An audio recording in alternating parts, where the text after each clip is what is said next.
I'm Allendale Chief Meteorologist Ryan Martin with a look at your midday weather update. As we take a look at the latest situation across the country, surface analysis right now shows high pressure sitting right along the Iowa-Missouri border. It's keeping most of the Corn Belt underneath a beautiful set of weather conditions. We've got a cool front pushing southward through Manitoba and Ontario. That'll likely push a little bit of cloud cover into the upper Midwest, but honestly, it's not much to worry about at this point in time. As we take a look at the latest model runs, we've got the midday models that are coming out here, and there's not a lot in them that looks like we need to address with change. Honestly, the weather pattern over the next couple of weeks looks like it's going to be mostly dry with only one front of any prominence or significance coming through.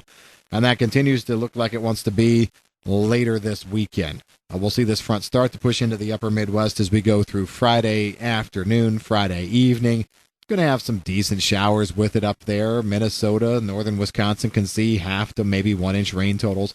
But the front really picks up, I think, a little bit more action as it moves farther south and east. You get the low pressure involved as well. I'm still looking at this front triggering anywhere from half to 1.5 inch rainfall totals from late Friday right on through Sunday, and I'm looking for coverage to be about 80 to 90% of the Corn Belt. So this is going to sweep through and hit pretty much everybody. Most of you will be in at least that half-inch range and maybe looking at a bit more overall. Now, as we then transition behind that, we're going to be seeing high pressure generally in play for most of the forecast period. As a matter of fact, high pressure that's here now will be replaced by that front, and then another Canadian high settles in right afterwards. We don't see anything out there that says that high will be any different than this one. There are some folks that are saying there's going to be a little bit of cool air with this, cold air with it. All right, yeah, we'll see temperatures probably drop initially after that front just a little bit. Is it going to be problematic? No. Just a little cool down. I think overall you still have to paint temperatures for this entire 2-week period as normal to probably even slightly above when you factor everything in. We definitely want to backweight the forecast to more warmer air as you go through the extended forecast period and maybe taking our own sweet time warming up here, at least initially. Now, we still do not see any significant precipitation toward the end of the forecast pattern. There will be a front that probably tries to work its way in as we get into the first full week of October. The reason why we're saying that is we continue to see several models agree on a massive storm complex sitting off the west coast of North America, not just the west coast of the U.S., but of North America, all the way up through British Columbia. And this is going to throw several waves of energy into the west.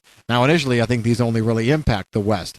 But after about 2 or 3 of them, I think you'll see some of this moisture hold together, crossing the Rockies, and could set us up for a nice little system there around the 3rd or 4th of October, somewhere in that first full week of October.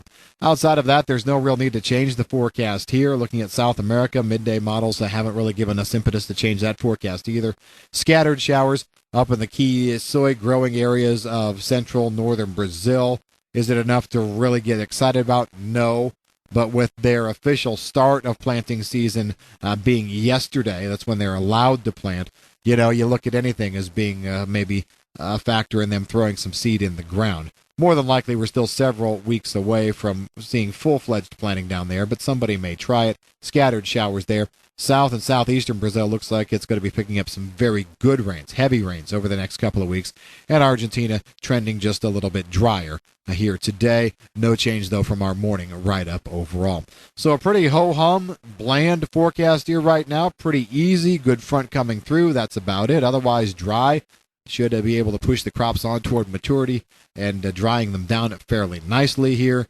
We would say that, if we could turn that frontal boundary back about half an inch or so, instead of being half to 1.5 inch, if we could be under an inch and even under a half an inch, that probably would be best for these crops in terms of maturity. And with what we've seen so far, I'm just not sure we can do that here yet. That's the way things are stacking up. If you got any questions on the weather in the meantime, give us a shout at Allendale. I'm Chief Meteorologist Ryan Martin.